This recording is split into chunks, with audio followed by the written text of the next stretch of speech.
Welcome back to Where Black Cats Walk. It's episode 29, 20 minutes of Sunderland chat. And of course, we are starting this week with a review of the defeat at Elland Road. What did we learn? What went wrong? We'll get Dylan and Leo's view on that. Plus, on the back of that, who should start this weekend against Hull?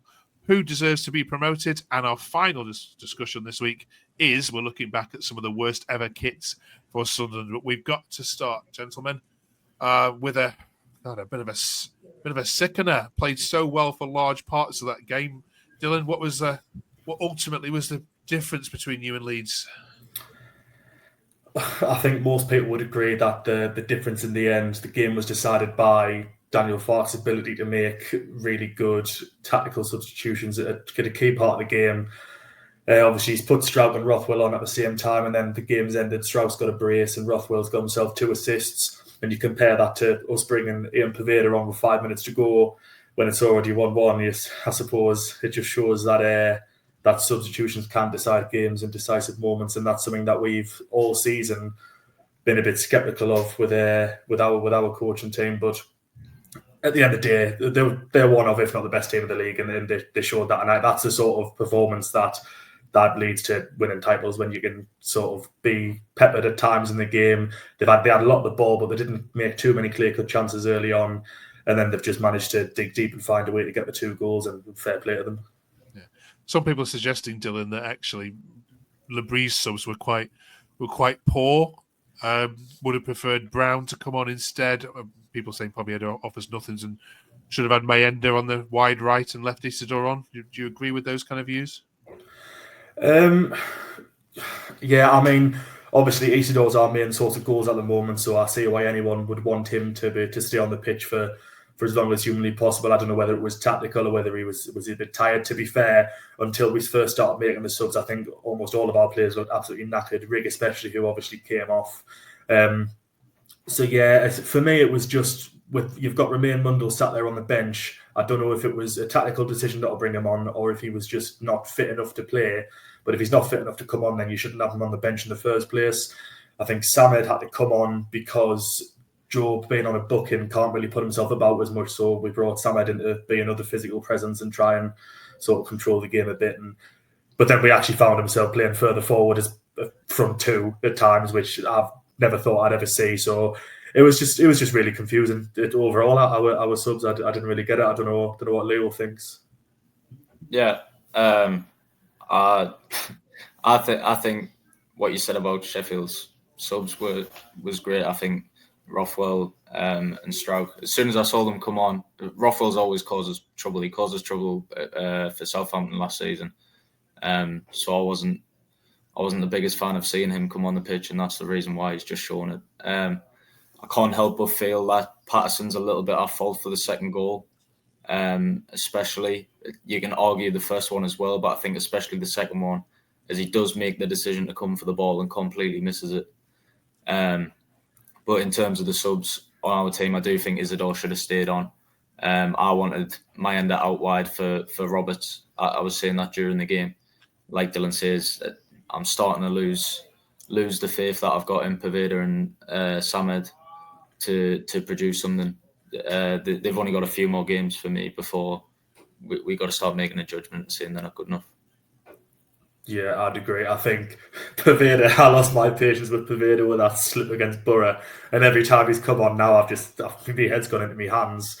But again, I would have preferred to see him Mundle on, but whether he's 100% fit, which you'd imagine he probably isn't because he hasn't played for months. But as I said, why would you have him on the bench if he's not able to come on? Isidore, I would have preferred to stay on for the full game, as you just said there. He showed in the goal that he scored that he's got the quality to make decisive moments in games, get the goals where, I don't know about you, but I think the goal he scored today looked sort of similar to the one that Ollie Watkins scored for England against the Netherlands. Sort of, he's got the defender on him and he just does a little shift, gets round, keeps the defender tight to him, spins him, and obviously gets the shot away. But yeah, Samed, I do like. I think he hasn't had a game where he's just been all right. He's either come on and been all right, or he started in some games and looked poor. So I think that's why he's quite a divisive figure at the minute, because I'm yet to see him just drop like a 6 or 7 out of 10. He's either a 4 or he's an 8. So hopefully he'll come good. But Paveda, I was crying out for us to sign a right winger in January, and then when we're turning to him in games where we need a goal, I'm starting to get worried. Like, yeah.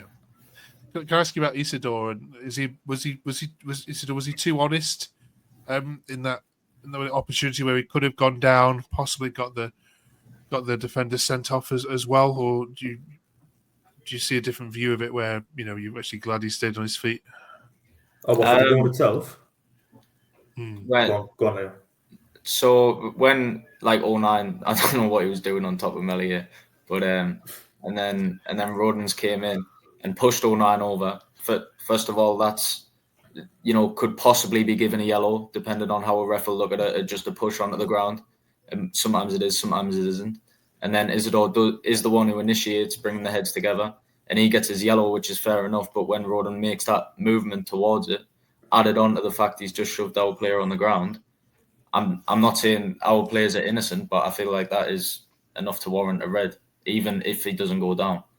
But I feel like he could have definitely bought it. But we saw that in the goal, he doesn't like to go down, because I thought he could have definitely went down for a penalty when he scored his goal. Yeah. But like Dylan said, he took it brilliantly, and it's just a shame we couldn't get another. Dylan? Yeah, see, that's the thing as well for the yellow card incident for Wilson. He doesn't have to go and get involved there, but obviously he's got that sort of character where he wants to stick up for his teammates. And as Leo said there, I think it's quite surprising that Rodon hasn't found himself getting a yellow at least, especially in a game where the ref was really card happy. Like I haven't checked, but I reckon he's probably give out at least 7 yellow cards that game. So yeah, if you're going to book Wilson, you sort of have to book Rodon, especially when he sort of nudged his head forward to I don't want to use the word headbutt, but that's what they'll call it in today's game. I mean, I'm all for a bit of handbags if it's all about it. The game gets heated and people are passionate, but you can't be carding one and not the other in that scenario, I don't think. 2 more players I want to ask your opinion about. Mayenda, the word lazy's been used, Leo, tonight for his performance. Is that too harsh? Yeah.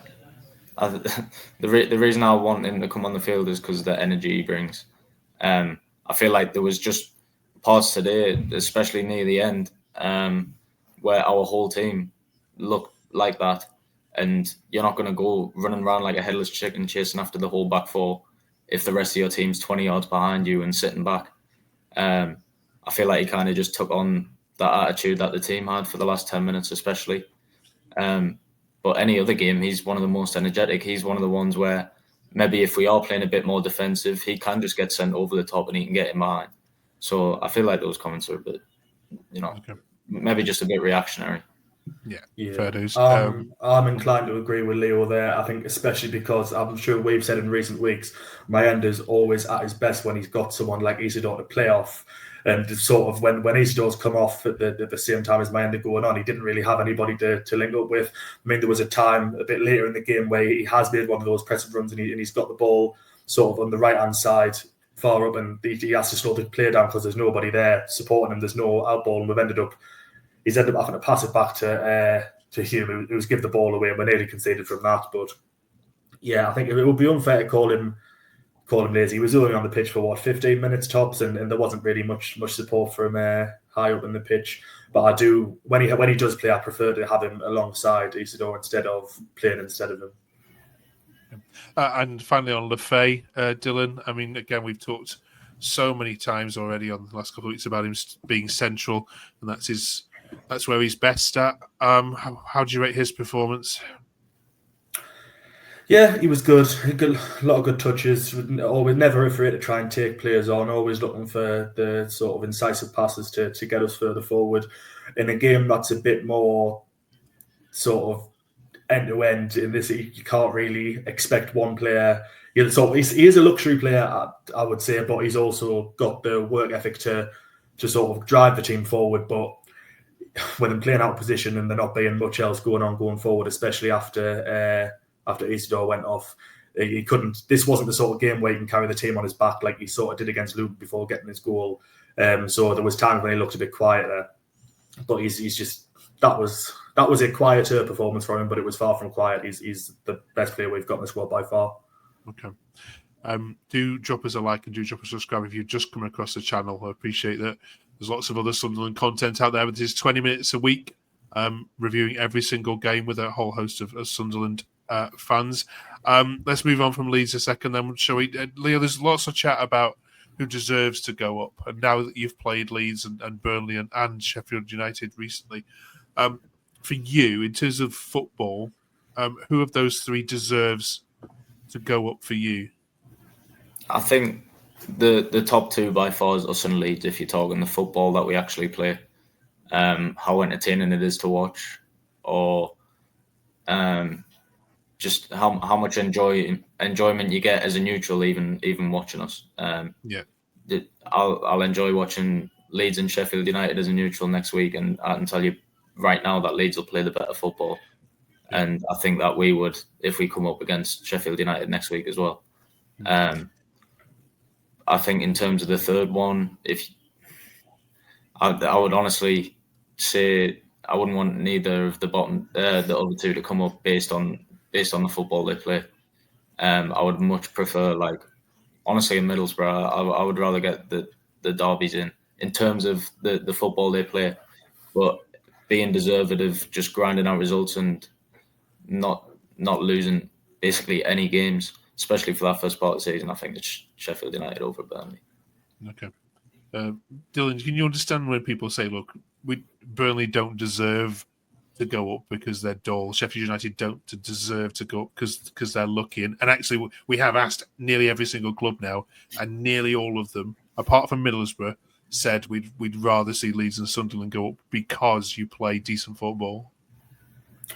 Yeah, obviously I'm going to be biased now with the three say that we're the team that deserves to go up. I think it is quite a unique situation because they're three very different teams in terms of we try and play good football against any opposition, but when it comes to playing teams who just deploy a low block and just get loads of bodies behind the ball and hoof it, we struggle. We play better against the better footballing sides. Obviously, like we'll see tonight, we're very nearly took it all the way for the 3 points, and it's come unstuck due to those subs that we previously mentioned. Sheffield United is sort of they've got the quality players there, but they've also just got the grit to grind out results by hook or by crook. They'll find a winner almost every game they play when it's neck and neck. And then Burnley, their entire good form is predominantly based from their watertight defence, and then they go and draw games 0-0 like they did with Preston, and it's like, yes, any team who gets promoted ultimately deserves to go up, but are Burnley going to go up and be keeping God knows how many clean sheets in the row in the Premier League? No, they're not. So they'd have to sort their attack out. Are Sheffield United going to be able to get used purely from work ethic, get these results in the Premier League? No, they're not. I think the difference between us and, like, for example, Southampton, who've gone up, they go up and try and do this play out from the back, the Russell Martin ball, and it hasn't worked because you quite frankly don't have top Premier League quality players to play that style of football.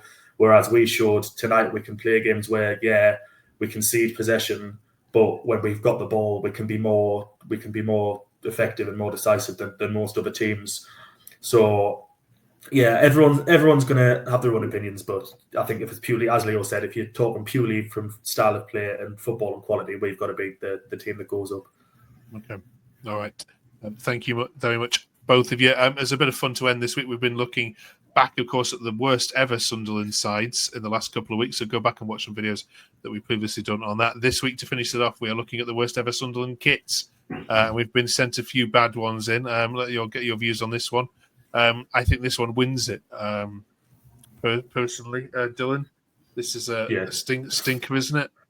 Yeah, that would have definitely been my suggestion for worst kit. I don't know if that's partly spurred by the fact that we saw some absolutely diabolical football getting played in it when we got relegated back to back, and the fact we're seeing the likes of James Vaughan strutting about on a championship pitch wearing it. But yeah, it's just not a Sunderland kit. The stripes are too thin. Yeah. I think people said at the time it looked like a beach chair, and it's just rank, isn't it? If we're honest. It absolutely is. It's one of those sweets that you get, isn't it? In a first bag. They're going back in time a little bit with some of these. So even before I think some of you were born, but that was an awful one as well. I don't think Sunderland should play in yellow, should they? I think that's a Newcastle away colour, isn't it? And I've never been fond of that one. What do you think of this one, Leo? This is a Bobby Dazzler. Andy Reid. That's all I can think of in that. I love that kid. at the time, that was one of my first kids as a kid. So, no, I loved it when we had it. And even looking back at it now, I think we had worse. I think we had a purple and pink one when we were in the Premier League, which was horrible. We done a much better job of that colour mix last year, but the year that we were in the Premier, we tried it. It was awful. Yeah, that one. Yeah, third in for last. Yeah, is that the worst? Is that the worst for you? That's the one kit I've been the most certain that I wasn't buying.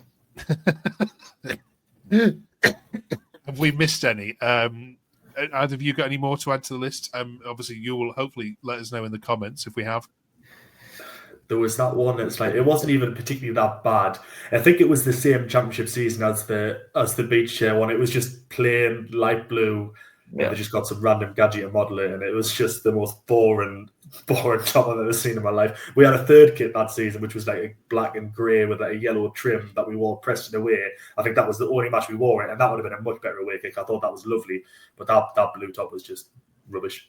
Yeah, brilliant.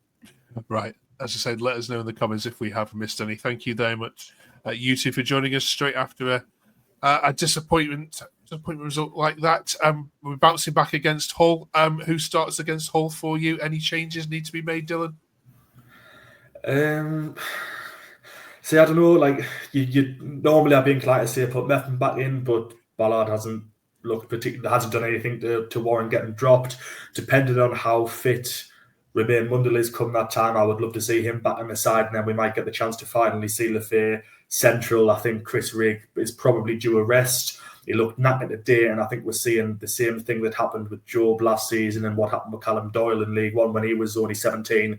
They can be as talented as you like, but if they're playing every game 90 minutes at that age, it's going to catch up them. They're going to start looking a bit fatigued. I think he has been off the boil for a few weeks, so I'd probably say if we can, I'd just give Rigg a rest, drop him to the bench, and get Mundell back on the side if he's fit. Brilliant. Leo? I think I think you're right with dropping Rigg to the bench. Obviously, still bring him on depending on how the game's going. Still give him minutes. But obviously, if we go a couple goals up, which you would hopefully expect against the Hull side at the minute, then maybe just rest him for the whole game. I think if Mundell isn't fit enough to possibly play a 90 or start the game, I remember it working when Roberts went out on the left and it was Mayenda on the right. I can't remember what game. I think it was Sheffield United at home, was it? Or Norwich when they switched at half time, and it was against Norwich, and they worked well on that wing, even when they're the opposite wing to what you would expect them to play. So I think that's another option. But don't put Poveda anywhere near the squad. Don't put him on the bench. It means you don't have to watch him come on. Oh, God. No. Right.